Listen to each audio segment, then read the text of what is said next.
मुकेश नायक जी, संगीत रागी ने क्या कहा वो भी आपने सुना, इससे पहले के शर्मा जी क्या कह चुके हैं वो भी आपने सुना। लेकिन अगर मंदिर निर्माण करवाया है बीजेपी ने, जैसा कि लगातार बीजेपी द्वारा अभी कुछ देर पहले हमने अमित शाह को भी सुना, उन्होंने कहा कि प्रधानमंत्री नरेंद्र मोदी ने बनवाया राम मंदिर और वो उसमें अहम उनकी भूमिका रही है। अगर ऐसा है और वो लोगों को ये बताना चाहते हैं कि हम इसके पैरोकार हैं और हमने ये किया है, तो वो क्यों ना ऐसा करें? नहीं, इस पर किसी को ऐतराज नहीं है।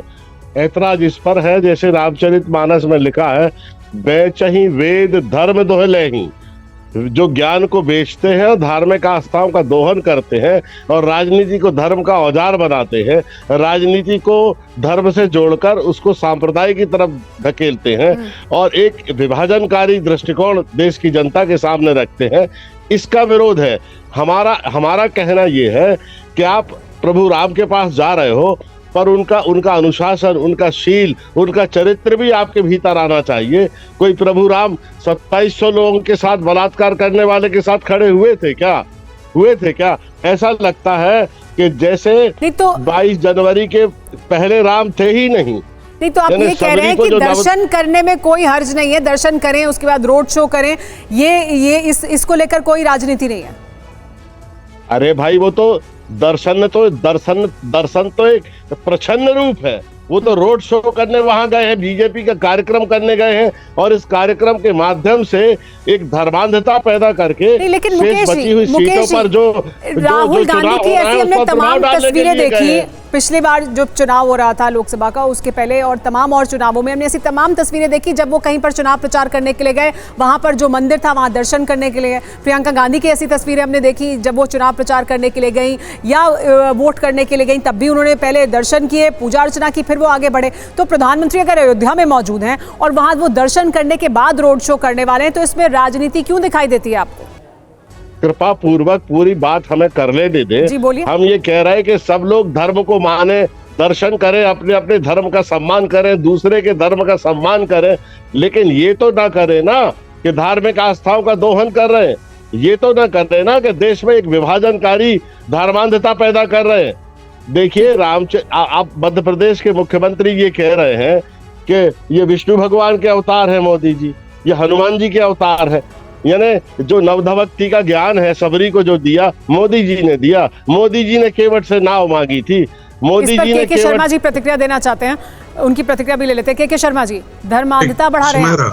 जी मैं आती हूँ रागी जी, के शर्मा जी भी प्रतिक्रिया देना चाह रहे हैं। जी नहीं, हम पे तो आरोप है कि हम धर्मांधता बढ़ा रहे हैं। ये तो सनातन को गाली बक रहे हैं, डेंगू मलेरिया बता रहे हैं। डेंगू मलेरिया आप बताइए, एक मिनट सुन लीजिए, मैंने बीच में नहीं बोला सर। आपके राष्ट्रीय अध्यक्ष मध्य प्रदेश के अंदर क्या बोल के आए? आपकी बोलती बंद हो गई इस समय कि शिव जो है राम से लड़ेंगे। आप अपने आप को बहुत बड़े रामचरितमानस के व्याख्या दे रहे थे। अभी खड़गे साहब को नहीं जाके समझाया आपने? ये क्या बता रहे थे वो कि भगवान शिव राम से लड़ेंगे? आपकी बोलती बंद थी उस समय। मैंने पूछा कि भगवान राम काल्पनिक हैं, ये आपके एफिडेविट है कांग्रेसियों का, ये बताइए। उस पर आपकी बोलती बंद है, जवाब नहीं निकलते आपके। भगवान राम किस कमरे में पैदा हुए, ये आपके कांग्रेसियों ने पूछा ना। उस दिन आपका ये धर्म नहीं जागा अंदर से, आपकी नैतिकता मर गई थी उस दिन, धर्म समाप्त हो गया आपका। मैं इसलिए कहता हूं, ये ढोंग मत रचिए, मुस्लिम तुष्टीकरण के लिए नीचे मत गिरिए, देश को, सनातन को, देश की संस्कृति को अपमानित मत कीजिए।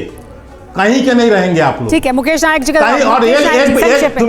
सुमेरा जी एक बात बार-बार सुन लीजिए, एक बात ये बार-बार कह रहे हैं महिलाओं का। मुकेश नायक जी, ये आपकी पार्टी है ना, आपके ये बड़े नेता होते थे, युवा नेता, और कांग्रेस पार्टी की नेत्री को जिंदा उसके साथ बलात्कार करके बोटी बोटी काट कर तंदूर में भून दिया। याद है आपको घटना? आपको याद है तंदूर कांड? तो कौन है ये भौरी देवी कांड याद है आपको? संस्कृति का पैरोकार ये भौरी देवी कांड आपको याद है? कौन सी भौरी देवी? यानी बीजेपी। आपको बोलने का नैतिक अधिकार नहीं है। क्या बात करते हो आप लोग बैठ के? हो गया, आपने बोल दिया, अब उनको जवाब का भी मौका देंगे ना, कि हम जवाब भी तो देंगे वो। लेकिन मुकेश नायक जी संक्षेप में जवाब दीजिए, फिर हमें हमारे जो संवाददाता है उनके पास जाना है। जी मुकेश। रामचरितमानस में लिखा है रामचरित तुम आप खुद ही प्रश्न का राम- उत्तर दीजिए, रामचरितमानस मत पढ़ाइए। बहुत लोग रामचरितमानस पढ़ते हैं, आप प्रश्नों का उत्तर दीजिए, आपने यहाँ भी जवाब प्रवचन करने नहीं नहीं दिया। आए। मध्य प्रदेश में क्या कहा जा रहा है, अब उसका जवाब आपने भी नहीं दिया ना, तो अब उनको क्या? जवाब देने दीजिए, वो जिस तरह से जवाब नहीं, देना मध्य चाहते प्रदेश हैं। में अब अभी पूछे, मैं जवाब देता हूँ। क्या कहा मध्य प्रदेश मुकेश के नायक, मुख्यमंत्री? मुकेश नायक जी जवाब दीजिए। आप नेशनल क्राइम ब्यूरो के जरा स्टैटिस्टिक्स निकाल के देख लीजिए, और आपकी सरकार ने मध्य प्रदेश की भारत की अरे लोकसभा में तंदूर जो- कांड बताओ ना भैया, तंदूर कांड बताओ, भौरी देवी कांड अरे बताओ। उसके बाद तो आपने अपने अब- खड़गे साहब का बयान बताओ, क्या बोला है खड़गे बीच साहब? बीच में समर्थन बोलेंगे तो करते क्या हैं? बताएंगे? के शर्मा जी जवाब आप सुन लेते हैं, समर्थन समय नहीं है करते हैं? इतना। ये कोई के शर्मा जी डिबेट जवाब करने सुन का लेते हैं, तरीका जवाब है। सुन लेते हैं आप। ये ये कोई तरीका डिबेट क्या है? करने आप का इधर से तरीका उधर है। रामचरितमानस का पाठ पढ़ाओगे यहाँ पे बैठ के? के शर्मा जी आपने अपनी बात रखी, उन्हें उनकी बात रखने दीजिए। नहीं जी, तो उनसे मुकेश कहिए ना, नायक। विषय पर आए ना, रामचरितमानस ना पढ़ाए। ठीक है, ठीक है, उनको ये जवाब देने रामचरितमानस का क्लास नहीं अरे चल रहा है। के शर्मा जी उनको जवाब देने दीजिए, उनको जैसे जवाब देना देने दीजिए, सवाल मैं पूछ लूंगी उनसे ना। मुकेश नायक जी, इन्होंने अभी अपराधों की बात की, क्या किसी के शासन में कोई गलती हुई है तो क्या लगातार वो दोहराई जाएगी? इसको किस तरह का उदाहरण मान के ये कोट कर रहे हैं? क्या किसी ने इस तरह का दुर्दांत अपराध किया है, उसको अजन्म कैद की सजा हुई है, उसने उसने उसने उसकी सजा भोगी है, उसको तो फिर उसकी सजा नैतिकता मिली किस है? बात की पढ़ाते हो जनाब? ठीक है, ये देखो, ये कोई सिंपोजियम हो रहा है क्या? इस तरह की नेशनल टीवी पे आप डिबेट कर रहे हैं? आप कम से कम यहाँ आपने बैठ के अपनी बात ज्ञान करिए। बांटते हो आप। मुकेश नायक जी